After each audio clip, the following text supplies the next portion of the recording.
In the headlines, service chiefs meet to discuss security strategies. Police arrest Rivers governorship aspirant declared wanted by Governor Wike over cultism-related activities.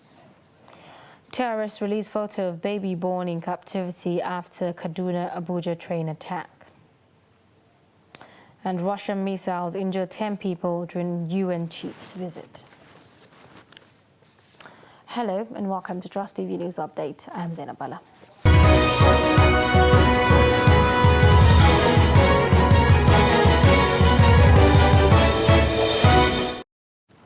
Hello and a warm welcome. Chief of Defence Staff General Leo Irabor has urged security agencies to continue to review the various mechanisms devised to address security threats in the country. General Irabor spoke on Thursday during a courtesy visit to the Nigeria Police Force headquarters in Abuja in a bid to boost inter-agency synergy between the military and police. Sagir Ibrahim reports. The Chief of Defence Staff, General Leo Irabor, in his remarks explained that the courtesy visit had become imperative to boost the inter-agency synergy between the Nigerian Police Force and the military, owing to the peculiar insecurity challenges currently faced by the nation. We believe that a time has come for us to begin to look at new avenues to be able to improve on our efficiency, the level of our efficiency in handling these issues. That's the reason why I have come today. He also called on the Nigeria Police Force to rise up to the occasion by adopting new methods of addressing security-related issues. The IG, along with his team, have done incredibly well within limits, of course, of the issues and resources available in terms of manpower, and of course, in the light of the challenge and the space within which we are operating. Threats all over the world remain very dynamic, and in our space, Nigeria, there are transformations of these threats in various dimensions. And so what it requires is for us to continuously review the mechanisms of addressing them. The Inspector General of Police, Usman Alkali, in his response, assured the Chief of Defence Staff of the full cooperation of the police and expressed optimism towards the return of the military to its statutory responsibilities. The Nigerian Army or the Nigerian military can come to the assistance of the civil authority or the civil police, which I like to call national police, in terms of securing this country. So also the Nigeria police also has mandate constitutionally and also in our own police act to even call upon to perform military duties. And therefore, I think we are sisters, brothers, and at the same time, we have the same father and mother. We really hope that there will be a time when we will have the military will really go back to its statutory responsibilities and ensure that other agencies that are in charge of safety and security of the nation also perform their duties without actually overstretching the military. Sagir Ibrahim reporting for Trust TV. Elsewhere, 5 months after the Borno state government directed the closure of all IDP camps in the state and subsequent relocation and resettlement of displaced persons in the camps, most of them are yet to begin a new life in their host communities. This Trust TV gathered is due to fear of attacks by terrorists in their host communities, which some say are still prone to attacks. The report. 5 months ago, specifically in November 2021, thousands of internally displaced persons in the state were relocated and resettled in their ancestral homes. The Borno state government, in the course of the exercise, provided cash and food items to the IDPs to sustain them as they resettle. Despite the stipulated 30th November deadline for IDP camp closure, some are yet to relocate to their communities. Aisha Mohammed, a widow with 6 children, says she is afraid of returning to the Kwa local government because her community is still under frequent attacks from Boko Haram. Aisha will only hope that lasting peace returns to her community before she returns with her family.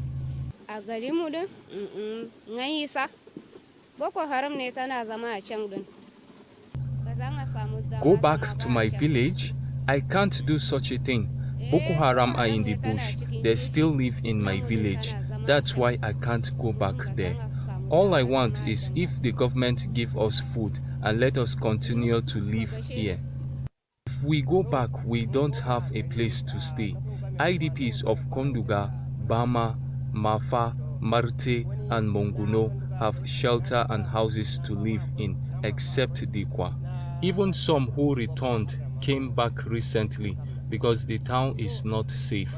If the government can do the needful, provide us conducive place to continue our life where we can farm and do business.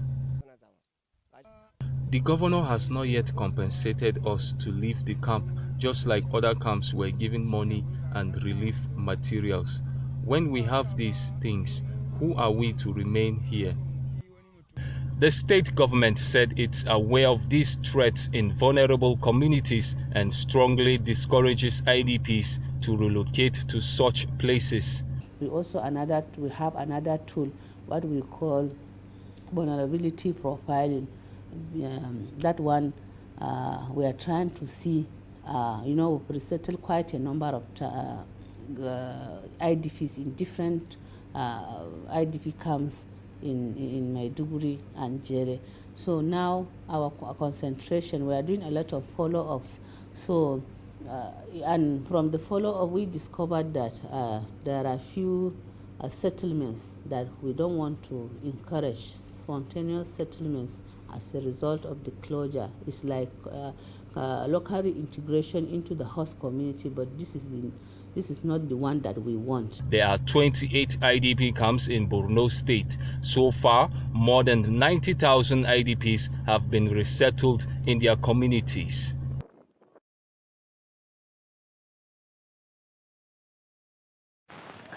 Nasarawa State Command of the Nigeria Police has arrested 50 suspects of alleged offences of kidnapping, homicide and cultism, among others. State Commissioner of Police Adeshina Soyemi disclosed this while parading the suspects in Lafia. Abubakar Abdullahi was there. Parading the suspects before journalists, the State Police Commissioner Adeshina Soyemi said they were arrested at different times after committing the alleged offences in different parts of the state. He said among the suspects is one David Ban, who is alleged to have killed 29 cows and sheep through poisoning. The ugly occurrences threw the community into panic. Consequently, police detectives attached to Kadako Division, acting based on credible information, arrested one David Bam, 50 years, of Adabu village in connection to the offense. Preliminary investigation revealed that the suspect laced oranges with poisonous substance, rat poison, and spread them around his house and farmland for the cows to consume while grazing. That has been the mode of operation over time. A search warrant was executed at the suspect's residence and farmland, where some oranges laced with poisonous substances were recovered at his residence and farmland. The police commissioner further said among the kidnappers arrested is one Isa Yakubu, a member of the notorious kidnapping syndicate operating in states around the zone. While on intelligence-led patrol along Lafia-Shendam Room, police operatives attached to C Division Lafia arrested one Isa Yakubu. A thorough search was conducted on him, where one locally fabricated shotgun, police uniforms, military uniform, and protective jacket were recovered from him as exhibits. Upon interrogation, the suspect confessed to be a member of the notorious kidnapping armed robbery syndicate terrorizing Fadama Bauman, Angbade, Arikia, Asakio, and environs. Suspect will be arraigned in court. While saying that the suspect will be charged to court after investigations, the CP explained that the command will not rest on its oars to ensure effective security in the state. One of the kidnapped suspects confessed to the crime but said he had stopped kidnapping over a year ago. Some of the suspects pleaded with the police to temper justice with mercy. And 10 Ekpang Trust TV News. The police have arrested a governorship aspirant of the People's Democratic Party declared wanted by Governor Nyesom Wike of Rivers State. Governor Wike had asked the police to arrest Farah Dagogo, the lawmaker representing Degem Boni Federal Constituency in the House of Representatives, over activities related to cultism. The lawmaker was arrested by a team of police officers at about 6:30 p.m. on Thursday when he went for a screening at the South Zonal office of the PDP in Port Harcourt, the state capital. Journalists were, however, barred by the fully armed security operatives from covering the arrest of the governorship aspirant, who is a beneficiary of the federal government's amnesty granted to militants in the Niger Delta.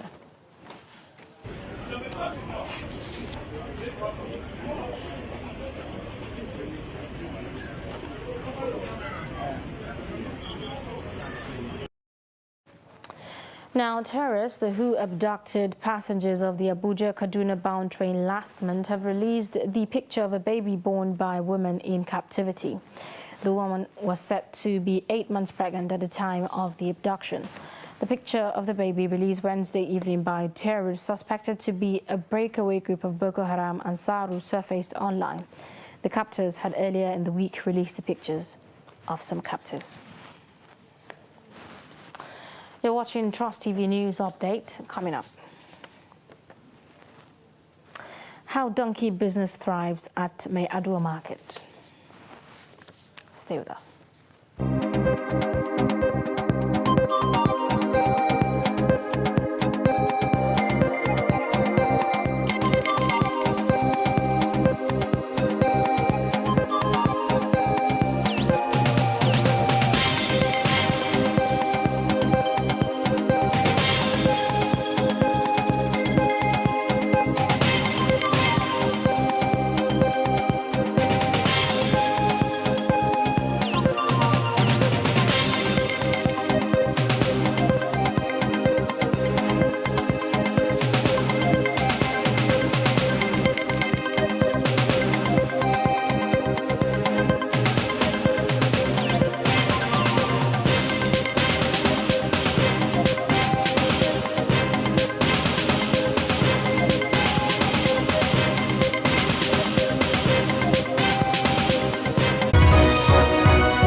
Welcome back. If you are just joining us, this is Trust TV News Update, our top stories. Service chiefs meet to discuss security strategies. Police arrest Rivers governorship aspirant wanted by Wike over cultism-related activities. Now, moving on, federal government has declared May 2nd and May 3rd as public holidays to mark the 2022 Workers' Day and Eid al-Fitr celebration, respectively. Minister of Interior Rauf Aregbesola announced the development in a statement issued on Thursday by Permanent Secretary, Ministry of Interior Shuaib Balgouri. According to the statement, Aregbesola commended workers across the country for their hard work, diligence and sacrifice. He also advised workers to continue to support the present administration in its drive to rev up the vehicle of governance and make all the people of Nigeria derive maximum benefit from the nation. On the forthcoming Eid al-Fitr celebration, the minister extended his congratulations to Muslims for successfully completing the month of Ramadan.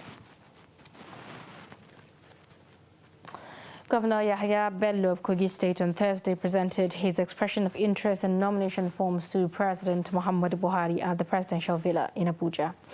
A statement by the Media Directorate of the Hope 23 Yahya Bello Campaign Council said that the gesture was in respect to the president. According to the statement, Bello on April 26th bought the form at the All Progressive Congress Secretariat, making him the first amongst other contenders to pay 100 million naira for the form. Bello stated that he was running for president to restore hope to Nigerians, unite and secure the country. Some presidential aspirants under the platform of the People's Democratic Party have taken their consultation to members of the National Working Committee of the party ahead of the presidential screening exercise scheduled for Friday, April 29, 2022 in Abuja. The chairman of the NWC, Iyorchia Ayu, assured aspirants of transparency, level playing ground, as well as support that is in line with the tradition of the party. Trust TV's Aisha Saliu reports. Ahead of the People's Democratic Party's National Convention, chairman and members of the National Working Committee welcome the party's presidential aspirants at the Wadata House, the National Secretariat of the People's Democratic Party in Abuja. The screening of aspirants is one critical part of activities leading up the nomination of flag bearers for the party. The presidential aspirants understand this. Hence, they are leaving no stone unturned in their quest to claim the presidential ticket for the party. They have come to consult the National Working Committee of the party, which will midwife the process leading to the emergence of the presidential flag bearer. Former Vice President Atiku Abubakar is not new to the intrigues of this process. He reiterated the agenda in his declaration speech and urged the chairman and members of the National Working Committee to deploy the best leadership skills in order for the best candidate to emerge. After you have achieved unity and you have achieved peace, the next is to deal with the economy. And you know, Mr. Chairman, and very many of your colleagues here on the National Working Committee know that when we came into office in 1999, we virtually met a similar situation like we have today. Nigeria was indebted, we had no foreign reserves, our economy was in shambles. Mr. Chairman, and very many of you here who are in that government know that by the time we left Nigeria in the most healthiest economic position. Meanwhile, the first and only female aspirant of the party at the moment, Tarioba Oliver, harped on the need to harness opportunities in security, electricity and technological advancement for benefit of the electorates. It's an opportunity for women to go get their PVC, stand by your vote, and your vote this time around is going to count. So the chairman, Iyorchia Ayu, responding on behalf of the National Working Committee, noted that building internal democracy has been at the forefront of the party since its inception 24 years ago, and assured the aspirants of neutrality in the process to ensure that the party puts her best foot forward. You have to market yourself, you have to work hard. This National Working Committee for now will remain an umpire. We are not going to take sides with any particular candidate, but we love you all. With the submissions of some of the presidential aspirants of the People's Democratic Party at the Wadata House, the also contributions of the chairman and members of the National Working Committee of the party is ensuring that come 2023 presidential election, the party is going to be gender inclusive, where all genders will have equal right to contest, and whoever emerges the winner at the primaries, the party is giving its full support to that particular candidate for the presidential election. Aisha Salihu, Trust TV News, Abuja. Well, there you go. Now, Mai Adua Market is a border market that serves an exchange point between Nigeria and Niger Republic, and is one of the biggest livestock markets in northwestern Nigeria today. The market is a Sunday affair which facilitates the trade of a huge volume of cattle, sheep, goats, donkeys, horses and camels, mostly from Niger Republic. Now on the side, there is also a bustling trade of assorted grains such as maize, millet, sorghum and soybeans. Abdullahi Yamadi visited the donkey section of the market and tells us more. The hustle begins as early as 7 a.m. every Sunday where families and merchants assemble donkeys for prospective buyers. On a typical market day like this, 3 years ago, 4,000 to 5,000 donkeys would be on sale. These days, only a little over 400 donkeys are brought for sale. Several factors account for this. For one, the decision to allow forces of demand and supply to determine the value of the naira has grossly affected the spending value of the Nigerian currency. On the other hand, the ban on Chinese merchants from the business has led to a drastic fall in volume of donkeys traded. So kaga ko dole duk abin da ba the high cost of donkeys we're experiencing now is as a result of border closure. You see, we're importing these donkeys from the Niger Republic. Most of these animals we are seeing, donkeys, camels, horses are being imported from the Niger Republic. That's why we are experiencing this high cost of donkeys. And we hope this our border will be opened. So kaga ta yi tasiri wajen tsadar rayuwa. The dealers here allay fears of possible extinction of donkeys if the Chinese merchants are allowed to trade directly in it. The size of the donkey business is also decreasing because of the increasing spate of insecurity, which has forced many merchants from other parts of Nigeria, such as Ebonyi, Enugu, and Delta states, out of the market. Merchants from the eastern part of Nigeria buy donkeys mainly for consumption and sell the skin to Chinese merchants, while others buy it for transportation on other utilities. The longest serving donkeys trader in this part of the country, and if you give me 10 million naira now, I will put it into this business, because there's nothing I have not gotten in this business. I bought houses, I bought farms, I married wives, and I have done everything. I have sponsored my children to tertiary institutions of learning. Prices of donkeys here vary depending on the breed and the size. For instance, the least price is 70,000 naira, while the highest is between 100 to 150,000 naira. These children and the animals feed dealers make a brisk business from the sale of water and feeds.